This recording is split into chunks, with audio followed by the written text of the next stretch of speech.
ഈശോമിശിഹായ്ക്ക് സ്തുതിയായിരിക്കട്ടെ. ഈശോ നമ്മളെല്ലാവരെയും സമൃദ്ധമായി അനുഗ്രഹിക്കട്ടെ. നമുക്കിന്ന് വിശുദ്ധ സുവിശേഷത്തിലെ യോഹന്നാന്റെ സുവിശേഷത്തിലെ 11-ാം അധ്യായത്തിലെ 35-ാം തിരുവചനം വായിക്കാം.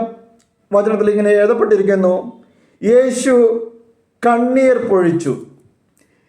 അത്രമേൽ പവിത്രമായ ജലതുള്ളികൾ വീണ് അതിനു മുൻപും ശേഷവും മണ്ണ് നനഞ്ഞിട്ടുണ്ടാവില്ല. ദേവപുത്രൻ്റെ അശ്രുക്കളിൽ നിന്ന് ധാരയായി ഒഴിഞ്ഞിറങ്ങിയ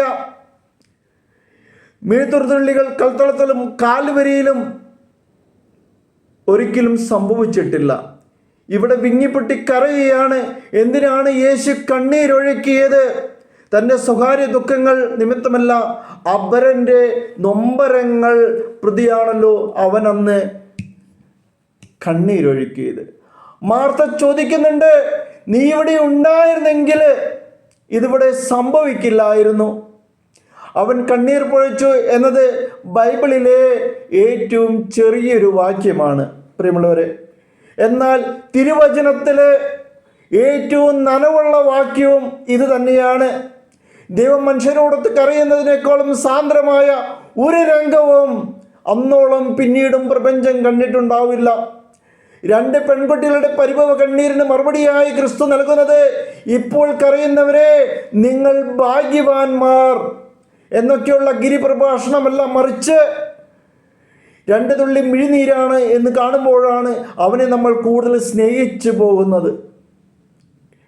2 പേരെയും ഇരുതോളിലും ചേർത്ത് ആശ്വസിപ്പിച്ച് മനുഷ്യപുത്രൻ വിതുമ്പുകയാണ്. ഞാനിവിടെ ഉണ്ടായിരുന്നെങ്കിൽ എന്നാവണം ആ തേങ്ങലിനർത്ഥം. സോറി സോറി എന്നൊക്കെ അവരുടെ കാതിൽ അവൻ മന്ത്രിക്കുന്നത് അല്പം കൂടി ചേർന്ന് നിന്നാലേ നമുക്ക് കേൾക്കാൻ അവൻ സാധിക്കുള്ളൂ. ശരിയാണ്, എല്ലായിടത്തും ഒന്നും പലരും വിചാരിക്കുന്നത് പോലെ ഓടിയെത്താനും എല്ലാവർക്കും സാധിക്കില്ല. എല്ലാവരെയും തൃപ്തിപ്പെടുത്താൻ ആർക്കും സാധിക്കില്ല. എപ്പോഴും നമുക്ക് കഴിഞ്ഞൊന്നും വരില്ല. ഒന്നും വന്നില്ലല്ലോ, കണ്ടില്ലല്ലോ, വിളിച്ചില്ലല്ലോ എന്നൊക്കെയുള്ള ചിലർ പരിഭവം പറഞ്ഞേക്കാം. ഒരുപക്ഷെ നമ്മുടെ സാന്നിധ്യം അവർ ഒത്തിരി വിലമതിക്കുന്നുണ്ടായിരിക്കാം. നമ്മുടെ സ്വാതന്ത്ര്യ വാക്കുകളൊക്കെ ആയിരിക്കാം മറ്റൊന്നതിനേക്കാൾ കൂടുതൽ അവർ കാതോർത്തിരിക്കുന്നത്. ഒരു ഫോൺ വിളി പോലും ചിലപ്പോൾ മുറിവെടുക്കുന്ന തൈലമാവാം. മനസ്സ് പറഞ്ഞതാണ്, എന്നിട്ടും ചിലപ്പോഴൊക്കെ നമ്മൾ വൈകാറുണ്ട്, പോകാതിരുന്നിട്ടുണ്ട്, വിളിക്കാതിരുന്നിട്ടുണ്ട്. എൻ്റെ കണ്ണീർ കണികൾ അവിടുന്ന് കുപ്പികൾ ശേഖരിച്ചിട്ടുണ്ടെന്ന് തിരുവചനത്തിൽ സങ്കീർത്തനത്തിൽ 56-ാം സങ്കീർത്തനത്തിൽ 8-ാം തിരുവചനത്തിൽ എഴുതി വെച്ചിട്ടുണ്ട്. മനുഷ്യനൊഴുക്കുന്ന എല്ലാ കണ്ണീരും ദൈവം കുപ്പികൾ ശേഖരിക്കുമെന്ന് കരുതാനാവില്ല. എന്നാൽ 2 കാരണങ്ങളാൽ കണ്ണ് നിറഞ്ഞാൽ കുപ്പിയുമായി അവിടുന്ന് നമ്മുടെ അരികിലെത്തും. ആദ്യത്തേത്, അന്തപിക്കുന്ന പാപിയുടെ കണ്ണുനീർ ഇറ്റു വീഴുമ്പോഴാണ്. അടുത്തതാകട്ടെ, മറ്റുള്ളവരുടെ നൊമ്പരങ്ങൾ കാണുമ്പോൾ അവ ദൈവസന്നിധിയിൽ ഉണർത്തിക്കുമ്പോൾ ആരുടെയെങ്കിലും മിഴി നനയുന്ന നിമിഷങ്ങളിലാവണം ദൈവം കുപ്പിയുമായിട്ട് കണ്ണുനീർ ശേഖരിക്കുന്നത്.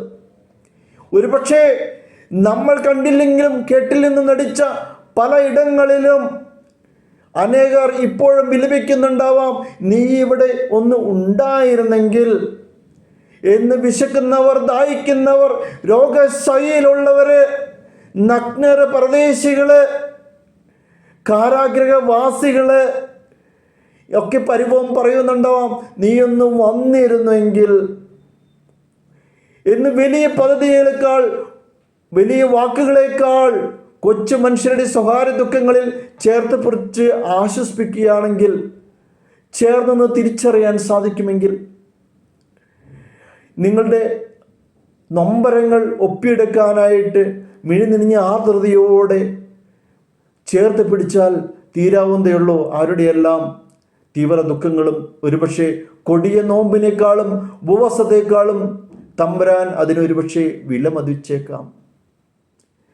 സ്വയം ദുഃഖങ്ങളെ പ്രതിയല്ല, മറ്റുള്ളവരുടെ നൊമ്പരങ്ങളെ പ്രതിയാണ് കണ്ണ് നിറയേണ്ടതെന്ന് ലാസറിന്റെ വീട് മുറ്റത്ത് ഇറ്റുവീണ പവിത്രമായ മിഴിനീർത്തുള്ളികൾ നമ്മളെ ഓർമ്മിപ്പിക്കുന്നു. അത് തന്നെയാണ് സത്യം. നമ്മൾ മറ്റുള്ളവർക്ക് വേണ്ടി കരയുമ്പോൾ, അവരുടെ ബുദ്ധിമുട്ടുകൾക്ക് വേണ്ടി കർത്താവിൻ്റെ സന്നദ്ധിയിൽ കരങ്ങൾ നീട്ടുമ്പോൾ, കണ്ണീരോടുകൂടി കർത്താവിൻ്റെ സന്നിധിയിൽ വിഷമിപ്പിച്ച് പ്രാർത്ഥിക്കുമ്പോൾ ആ കണ്ണീരിന് വിലയുണ്ടാവും. പ്രിയമുള്ളവരെ, നമുക്ക് ആ ഒരു സത്യമായ ചിന്തകൾ ദൈവം നമുക്ക് തന്നതിനായിട്ട് നന്ദി പറയാം.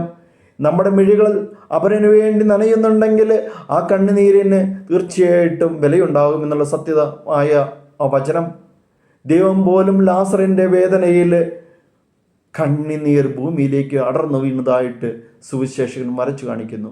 പ്രിയമുള്ളവരെ, നമുക്കതിനായിട്ട് മറ്റുള്ളവരുടെ വിഷമങ്ങൾ കേൾക്കുമ്പോൾ അവർക്ക് പ്രാർത്ഥിക്കാനായിട്ടെങ്കിലും ഉറങ്ങാൻ സാധിക്കട്ടെ എന്ന് നമുക്ക് ഉറപ്പിക്കാം. ദൈവം നമ്മളെ ഓരോരുത്തരെയും അനുഗ്രഹിക്കട്ടെ. കർത്താവേ, യാതൊരു അവസ്ഥകളും ഇല്ലാതെ അങ്ങ് ഞങ്ങളെ സ്നേഹിക്കുന്നു.